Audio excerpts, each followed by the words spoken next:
네, 반갑습니다. 중학교 2학년 천재 이재영 8과 마지막 본문 수업이 되도록 하겠습니다. 고생들 많으셨습니다. 중학교 2학년 천재 이재영 8과 내용에서는 두 가지의 목표법을 볼 겁니다. 첫 번째는 더 플러스 EST, 그리고 더 모스트 원급인 최상급이죠. 비교급 할 때도 저하고 수업을 했었고, 그리고 최상급도 곧 저하고 수업을 하게 되시겠지만, 사실 최상급은 그렇게 많이 어렵지 않습니다. 포인트 자체를 보게 되면 더 플러스 EST, 대체적으로 더 플러스 EST의 계열을 갖추는데요. 비교급은 이하를 가지고 활용했었었죠. EST는 최상급의 계열이 되겠습니다. 그리고 원급 같은 경우도 나올 때가 있어요. 우리 비교급에서도 모어 원급 혹은 뭐 레스 원급 이런 거를 본 적이 있는데요. 최상급 같은 경우에는 이 ST가 핵심이기 때문에 모어의 최상급인 most를 붙여야 되겠죠. 물론 최상급에서 꼭 있어야 할 더 이 친구가 붙는 거는 말할 것도 없고요. 하지만 여러분 나중에는 고등학생 때는 최상급에서 더가 생략이 되는 경우가 많이 있지만 중학교 때까지는 더 플러스 EST나 most의 계열을 우린 꼭 알고 계셨으면 좋겠습니다. 원급인 경우에는 뭐 사람마다 다 다르긴 합니다. 어떤 선생님께서는 2음절 이상, 또 어떤 선생님께서는 3음절 이상 이런 규칙을 얘기를 하는데요. 저희가 음절이라는 것 자체, 이 모음과 소리를 구성하는 것 자체가 좀 어렵게 느껴질 수 있어서 제가 학생들에게 여러분을 가르칠 때는 형용사나 부사가 OUS로 끝나거나 IVE, 이브로 끝나거나 현재 분사나 과거 분사 AL로 끝나거나 beautiful 이렇게 끝날 때에는 FUL로 끝날 때에는 원급이더라라고 얘기를 해요. 예를 들어서 famous 있죠? OUS로 끝났는데요. 이 친구를 비교급으로 만들게 되면 famous 이게 아닙니다. 그쵸? more famous 이렇게 됐던 것처럼 최상급도 뭐 famousest 이렇게 하면 안 됩니다. 원급 the most famous 이런 구조가 되는데요. 2음절, 3음절 이런 규칙을 외우기보다는 요런 식으로 끝나는 애들이 most 원급이구나라는 거를 기억하셨으면 좋겠고요. 두 번째 문법은 간접 의문문입니다. 간접 의문문은 저희가 지난번 토요일에 특별 보강을 하면서 한번 다뤄봤었던 내용인데요. 의문문이 문장 속으로 들어가게 되면서 어순의 변화가 일어난다라고 얘기를 했었습니다. 의문사가 있을 때는 그 의문사 그대로 들어오고 평서문의 어순, 주어가 들어가고 동사가 들어가는데 실수가 여기서 나온다라고 했었죠. 역시 시제와 수일치에 조심하라. 그리고 평서문의 어순을 갖춰주셔야 한다라고 말씀을 드렸어요. 또한 의문사가 없을 때 whether나 if를 집어넣게 되면서 역시 어순에 조심하라 라고 말씀을 드렸었죠. 8과 본문에서는 정말 다양한 간접 의문문이 나오게 되고 중학교 3학년 때 핵심적인 문법이 될 what이라는 친구도 등장하는 것 같긴 합니다. 어떻게 이 두 문법이 교과서 본문에서 나오는지 이제 한번 들어가 보도록 하겠습니다. 대주제는 비바 사우스 아메리카입니다. 비바라는 거는 만세라는 뜻인데요. 영어는 아니에요. 남아메리카와 관련된 내용이 되겠습니다. 멋있는 글입니다. 가봅시다. Do you know? 알고 계십니까? 라고 얘기를 해요. Where the driest desert on earth is 라고 말하면서 첫 번째 문장부터 최상급도 나오고요. 그리고 간접 의문문도 나오고 있습니다. 어순 where가 나왔었고요. The driest desert라고 얘기를 해요. 지금 보니까 더 플러스 EST가 붙었고요. 형용사의 최상급이죠. 그래서 desert라는 명사를 꾸며주고 on earth 전치사 뒤에 명사가 나오는데요. 결론 이 친구가 간접 의문문의 주어 정확하게 얘기하면은 the driest desert 전체라고 하는 게 낫겠군요. 그리고 여기가 간접 의문문의 동사가 되겠습니다. 우리 dry 같은 거는 건조한, 마른이란 뜻이죠. 그래서 최상급으로 바꿀 때 y가 iest로 바뀌었고요. desert 스펠링 조심합니다. s가 하나입니다. 만약에 s가 두 개면은 이건 디저트입니다. 그래서 조심. 본문에서는 s가 하나네요. desert는 사막이란 뜻이죠. 첫 번째 문장부터 최상급도 나오고 간접 의문문도 나오고 있어요. 혹시 알고 계십니까? 무엇을? 어디가 가장 건조한 사막일까요? 지구상에서 가장 건조한 사막은 어디인지 알고 계십니까? How about? 이거는 어떤가요? 가장 높은 waterfall, 물이 떨어지는 거니까 폭포입니다. 가장 높은 폭포는 어떻죠? 그러니까 이 세상에서 가장 높은 폭포는 또 어디냐? Yes, 그렇습니다. They, 이 두 가지 모두, 즉 건조한 사막과 가장 높은 폭포는 아부스, 둘 다 어디에 있냐면 사우스 아메리카, 이 글의 핵심적인 부분이 될 것 같은데요. 바로 남아메리카에 있습니다. This continent, 이러한 continent, 대륙이란 뜻이죠. 이 대륙, 즉 남아메리카 대륙은 비동사 full of, 뭐뭐로 가득 차 있다 라는 뜻이죠. 바꿔 쓸 수 있는 단어는 비동사, 수동태, filled with로 바꿔 쓸 수 있겠습니다. 뭐뭐로 채워져 있다. 이 대륙, 즉 남아메리카는 무엇으로 가득 차 있냐면 natural wonders라고 얘기를 합니다. 자연과 관련된 wonders, 기이한 것들. 그래서 우린 이걸 합쳐서 자연경관이라고 불러요. 자연적인 멋진 것들이니까 자연경관. 이 대륙은 자연경관으로 가득 차 있는데요 하면서 that will surprise you. 오, 주격관계대명사가 나왔네요. 위치 전환 가능하겠고요. 여러분을 깜짝 놀라게 할 자연경관들로 가득 차 있습니다 하면서 서론이 끝났습니다.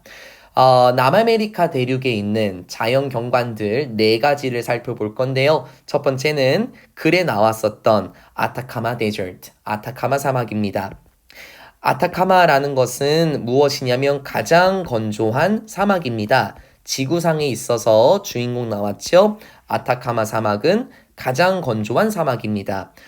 In some parts, 어떤 지역들에서는 아타카마 사막의 일부 지역들에서는 it gets almost no rain 이렇게 표현하네요. 말 조심하시고 거의 비가 내리지 않습니다 라고 얘기를 해요. 여러분 이 at all이라는 거는 부정어하고 같이 다니는 친구인데요. 좀 강조를 해주고 있는 친구입니다. 거의 전혀 비가 내리지 않아요 라고 얘기를 해요. 말 조심해야 될 게 뭐냐면 다이아셉이나 거의 비가 내리지 않는다 라고 얘기를 했지 아예 비가 내리지 않는다라는 말은 안 했어요. 그쵸? 그래서 이런 거 말조심, 일치불일치도 조심하셔야 되겠습니다. 거의 어떠한 비도 전혀 내리지 않아요. 내릴 때도 있다라는 거죠.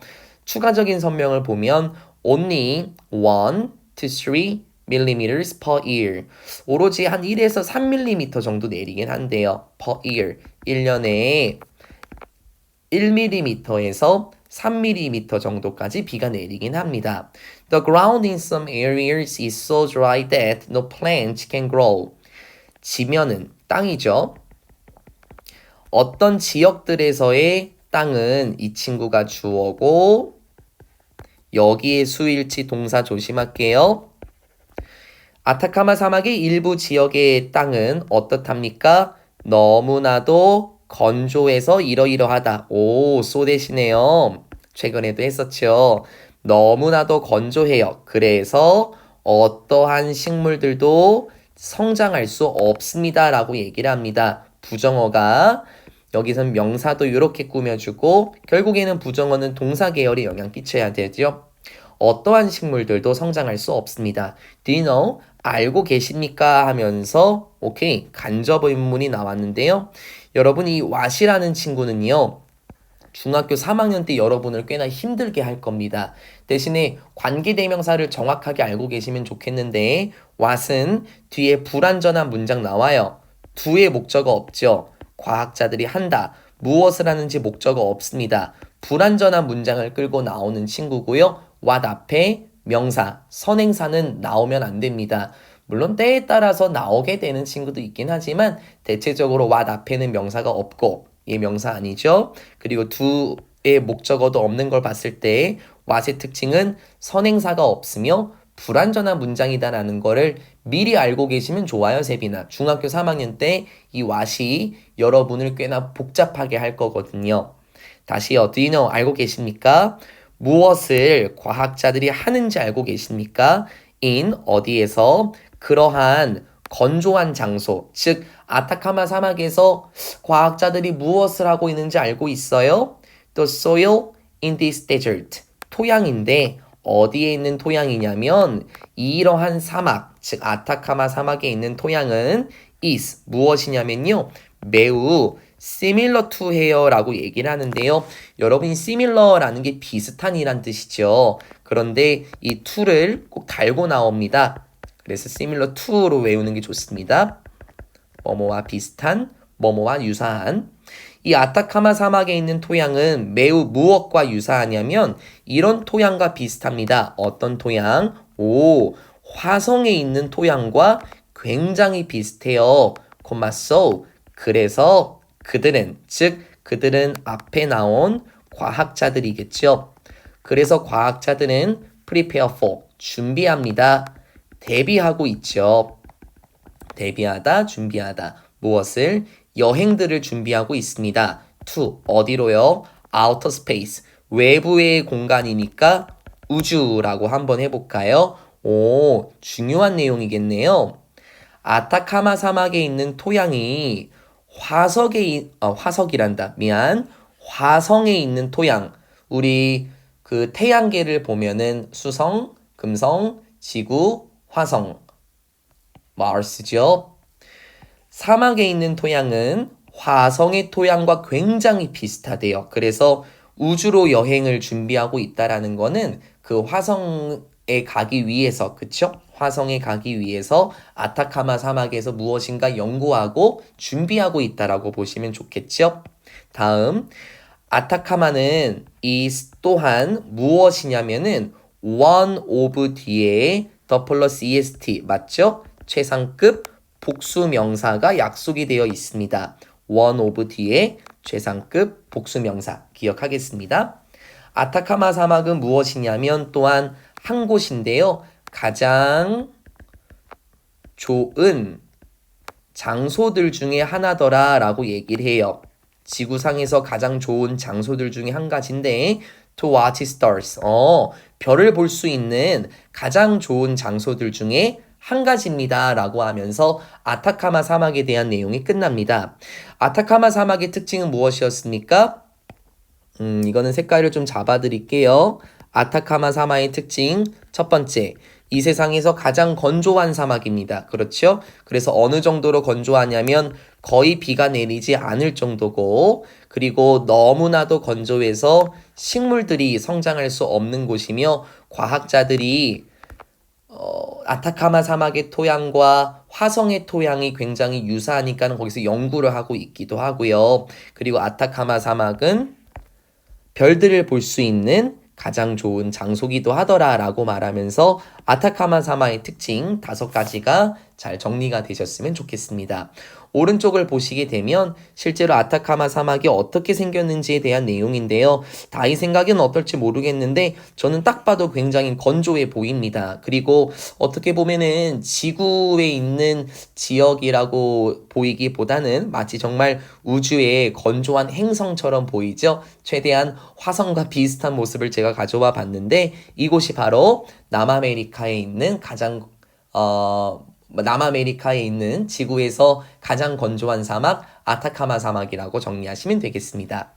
다음 내용은 두 번째 멋진 관광 명소로 가보겠습니다. 엔젤 폴스, 천사의 폭포라고 하는데요. 이게 앙헬 폭포라고 얘기를 하기도 합니다. 가봅시다. 앙헬 폭포에 대한 내용입니다.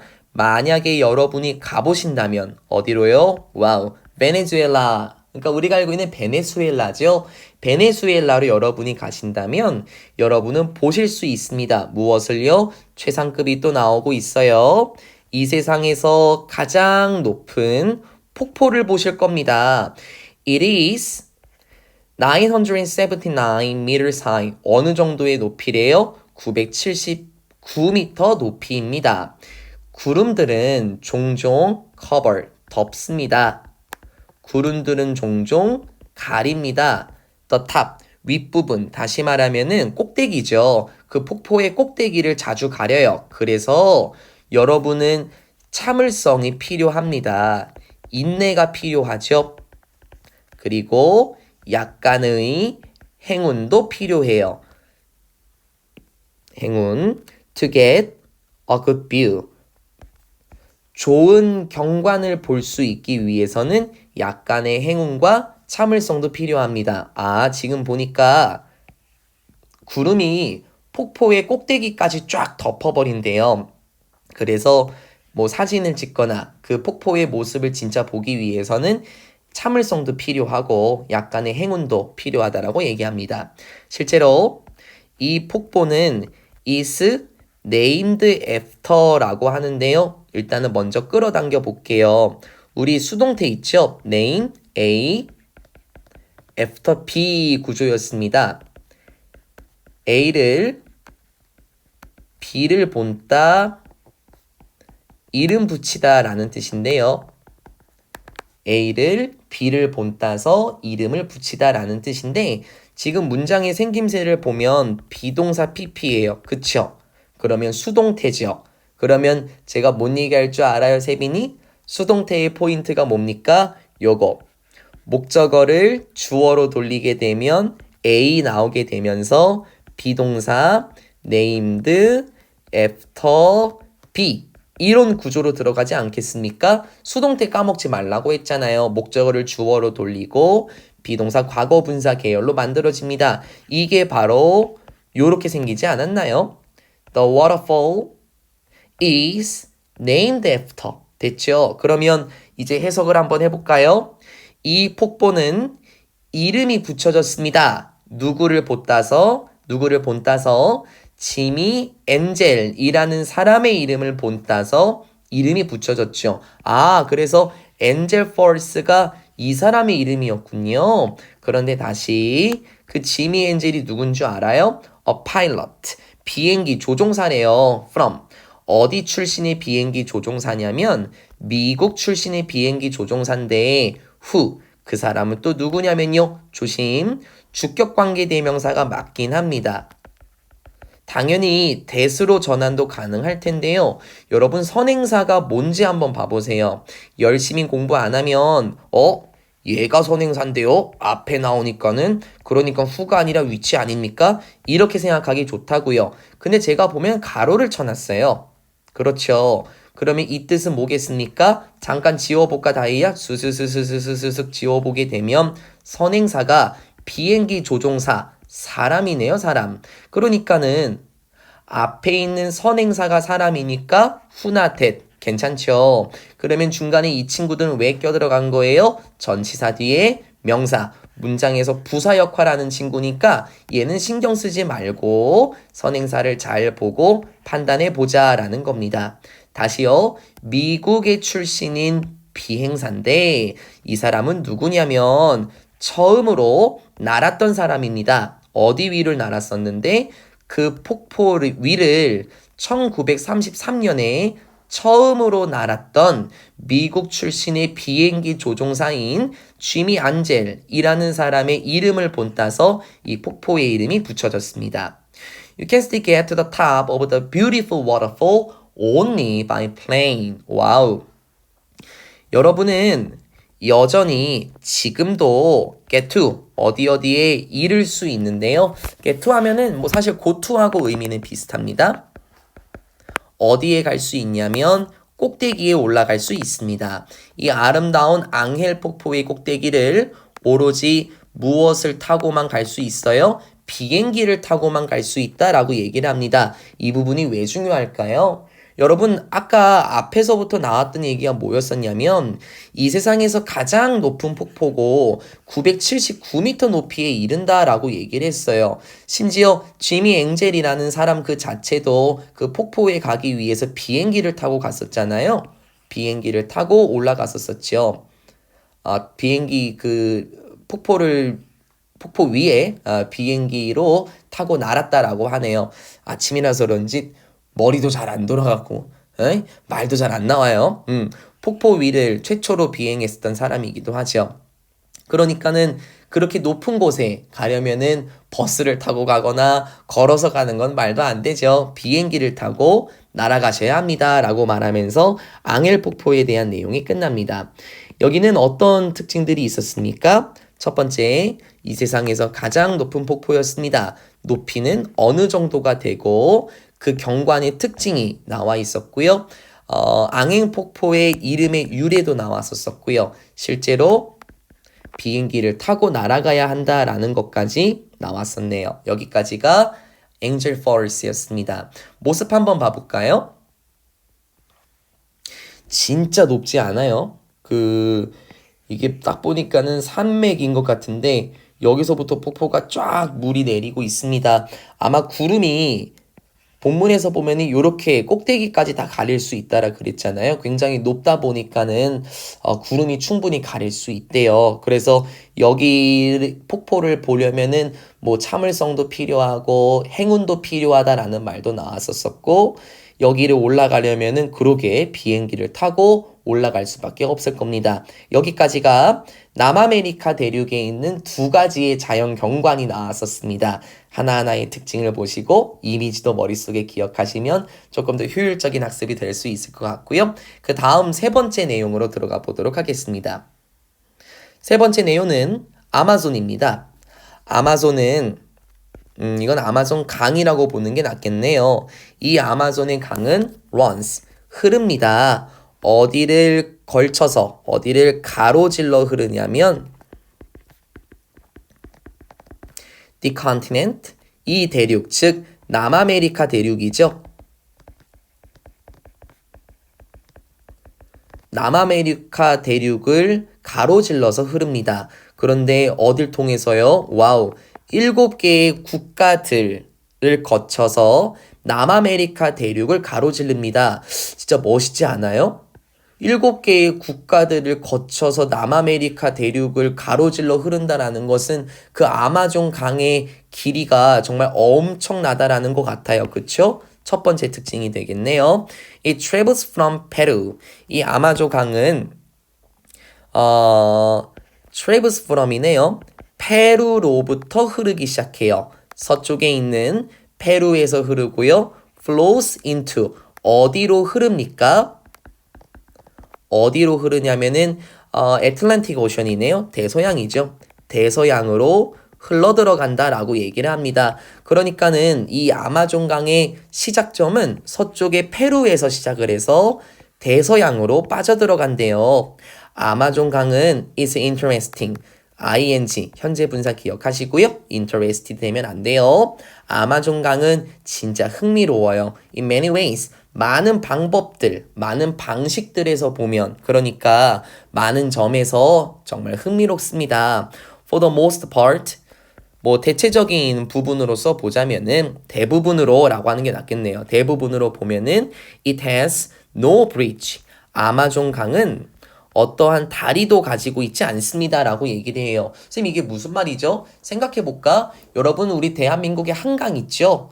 한강에서 어느 지역과 어느 지역을 잇는 다리들이 존재하죠. 뭐 원효대교라든지 아니면은 뭐 여러 가지 대교들이 있는 걸로 기억하고 있어요. 그 10개가 넘는 대교가 있는 걸로 알고 있죠. 그 다리를 의미하고 그리고 뭐 미국에 보면은 뭐 골든 브릿지라는 것도 있기도 하고요. 어쨌든 강에는 굉장히 많은 다리들이 있는데 아마존 강에는 다리가 없습니다. That is because 그 이유는 뭐냐면은 it usually 그 아마존 강은 일반적으로 흐릅니다. 어디를 거쳐서 흐르게 되냐면 rainforest 열대우림이죠. 열대우림을 거쳐서 흐르게 되고 그리고 wet areas라고 얘기를 하네요. wet이 축축한이란 뜻이거든요. 습기 있는. 그래서 습기 있는 지역이니까는 습지라고 하면 되지 않을까요? 열대우림과 습지를 통해서 흐르기 때문이지 not cities or towns 도시들이나 마을들이 아니라 열대우림과 습지를 통해서 흐르기 때문입니다 라고 얘기를 해요. 알겠네. 다리가 없는 이유는 뭐예요?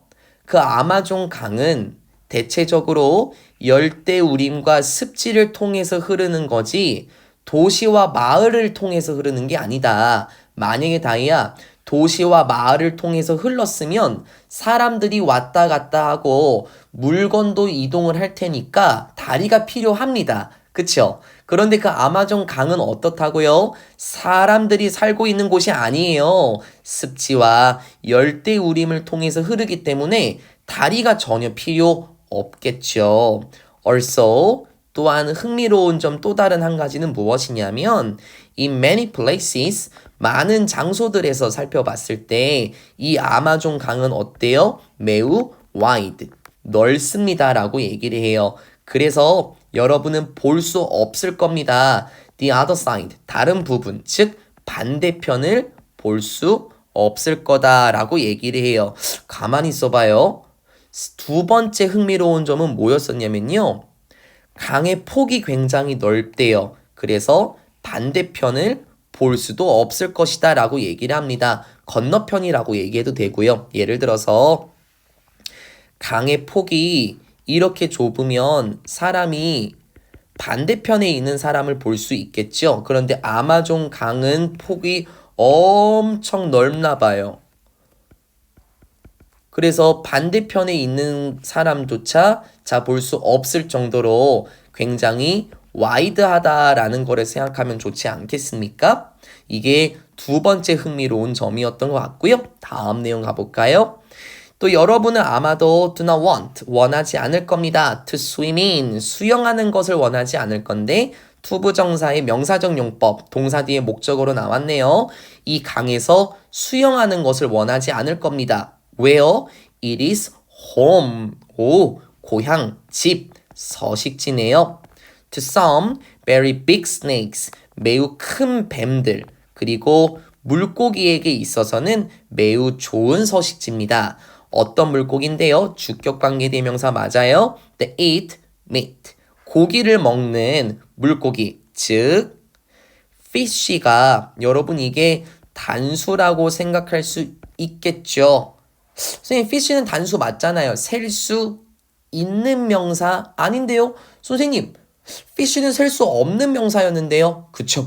fish는 셀 수 없는 명사라서 언제나 단수 취급한다 라고 생각할 수 있겠지만 fish는 단복수가 같이 있는 형태입니다.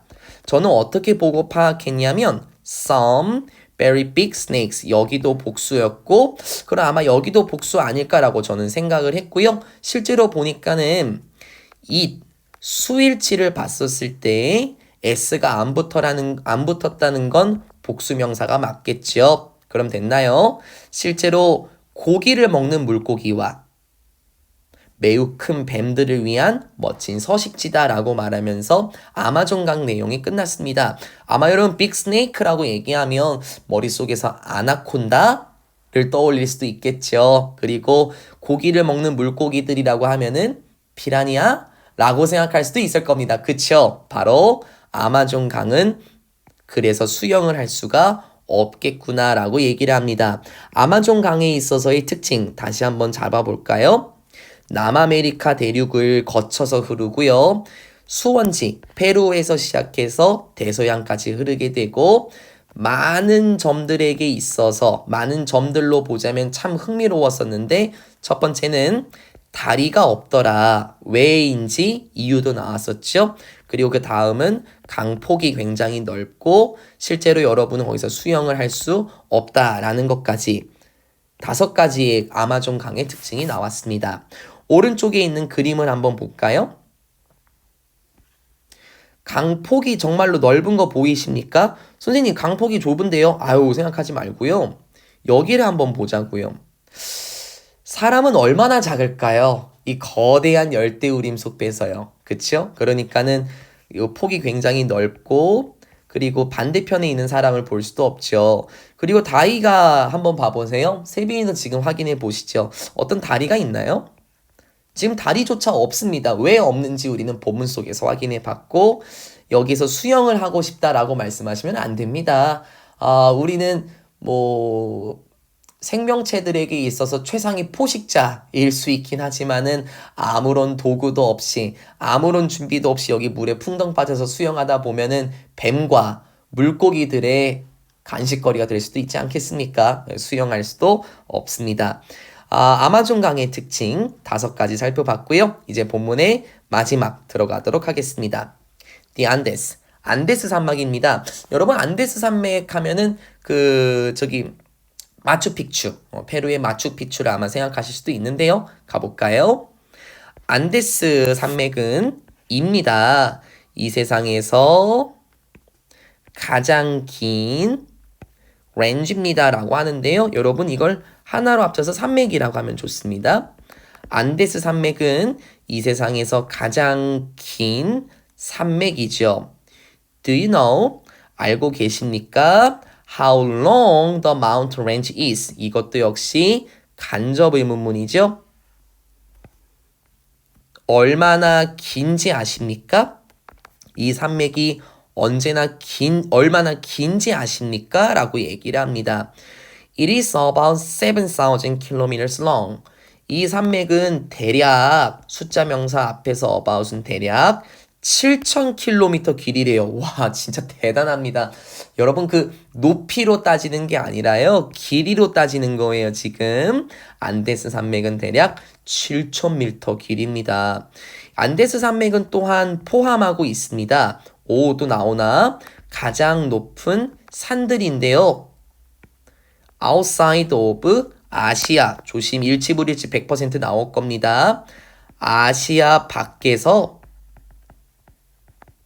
가장 높은 산들입니다 라고 얘기해요. 그러면 길이도 정말로 길고 그쵸? 7,000km 길이고 높이도 굉장히 높은데 아시아 밖에서만 이렇게 얘기를 합니다. 즉 아시아를 제외하고 가장 높은 산이래요. 왜냐면 여러분 아시아 사실 이 세상에서 가장 높은 산맥은 히말라야 산맥이죠. 히말라야 산맥이 아시아에 속해 있거든요. 그래서 아시아를 제외하고 라는 말이 뭔지 알겠습니까? 아시아에 있는 히말라야 산맥을 제외하고 가장 높은 산들이더라 라고 얘기를 해요. About a third of people in South America. 대략 a third라고 얘기하는데요. 여러분 이거는 3분의 1이에요. 우리 분수 표현에서요. 얘가 지금 분자고 요 친구가 지금 분모죠. 영어에서는 분자는 기수를 쓰고 분모는 서수로 씁니다. 무슨 말이죠? 기수는 우리가 알고 있는 개수예요. 1, 2, 3, 4 이런 친구들이 기수고요. 서수는 뭐냐면은 세빈아 순서예요. 순서. 그러니까는 first 첫 번째, second 두 번째, third 두 번째, 세 번째 그쵸? third 세 번째, fourth 네 번째, fifth 이런 친구들이 서수입니다. 그런데 분모 표현에서는 영어에서 분수 표현 같은 경우에는 분자를 먼저 쓰고 분모를 먼저 써요. 선생님 그런데 이거 원이 돼야 되는 거 아니에요? 생각해봐. 선생님 원이 기수잖아요. 근데 이거 하나라는 거잖아. 그치? 근데 하나라는 거는 곧 단수잖아. 그래서 이렇게 단수로 표현해도 괜찮다라는 겁니다. 여러분 분수 표현 하나만 조금 더 기억하고 갑시다. 예를 들어서 제가 4분의 3을 쓰고 싶어요. 그러면 분자를 먼저 쓴다 그랬죠? 3 그리고 분모를 써요. fourth 서수. 근데 이렇게 하면 안 되고 s를 붙여야 됩니다. 이건 앞으로도 계속 나올 건데요. 어떤 규칙이 있냐면 분자가 2 이상일 때 분모 뒤에 s를 붙인다라는 거예요. 그래서 3 2 이상이잖아요. 그래서 분모 뒤에 s를 붙인다. 그래서 3 fourths 라고 얘기하면 4분의 3 이렇게 표현할 수 있는 겁니다. 물론 중학교 2학년한테 분수 표현 자체를 물어보는 거는 제가 많이 보지는 못했지만 앞으로 나오긴 하겠지만요. 혹시 모르니까 분수 표현이 어떻게 쓰이는지 알아주시면 좋겠습니다. 다시요. 대략 3분의 1 숫자 명사 앞에서 대략 남아메리카에 있는 3분의 1이 사람들의 3분의 1은 live in 삽니다. 어디에서 살아요? The Andes. 안데스 산맥에 삽니다. 그러니까는 여러분 남아메리카에 있는 사람들의 3분의 1이면은 적지 않은 숫자죠. 안데스 산맥에 산다라는 게 어떤 말인지 이해되겠습니까? 여러분 보통 고산지대라는 말 사회 시간에 들어봤습니까? 이렇게 높은 산악 지역에서 삽니다. Many unique animals also live there. 많은 독특한 동물들 또한 그곳에, 즉 안데스 산맥에 살고 있죠 라고 말하면서 비교적 짧게 끝났네요. 여러분 그 안데스 산맥과 관련된 내용 첫 번째, 이 세상에서 가장 긴 산맥이고 실제로 길이가 7,000km 정도에 이르며 아시아를 제외하고 가장 높은 산이다. 에베레스트 산을 제외하고 가장 높은 산이다. 제가 히말라야 산이라고 했었나요? 에베레스트 산의 히말라야 산맥. 이렇게 하는 게 맞겠죠.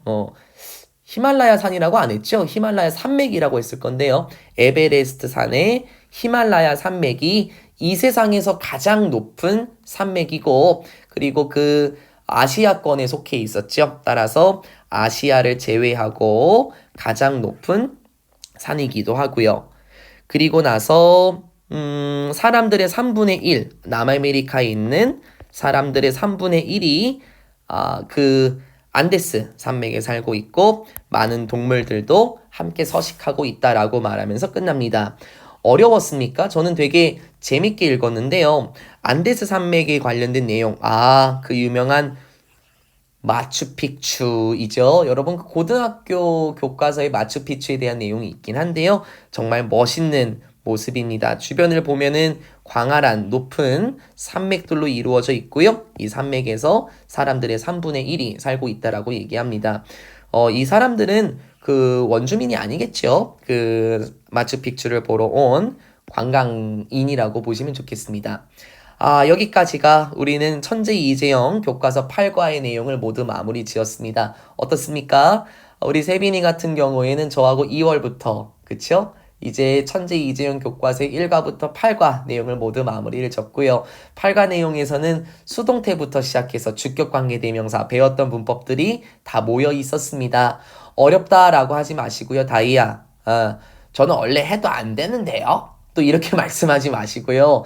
꼼꼼하게 공부하셔서 중학교 2학년 마지막 시험 피날레를 멋지게 지어야 되지 않겠습니까? 선생님, 저는 중학교 3학년 때부터 할 겁니다. 아니, 중학교 2학년 때도 안 했는데 어떻게 중학교 3학년 때 하시겠냐고요. 그리고 중학교 3학년 때는 내용이 훨씬 더 복잡해지고 문법도 더 어려워집니다. 마지막 중학교 2학년 시험 정말 멋지게 마무리할 수 있는 여러분이 되셨으면 좋겠고요. 이제 7과하고 8과 분석 꼼꼼하게 시작하셔서 곧 변형 문제 맞이할 준비하시면 좋겠습니다. 수고들 많으셨습니다. 1년간 함께 해주신 여러분께 감사드립니다. 고생하셨습니다.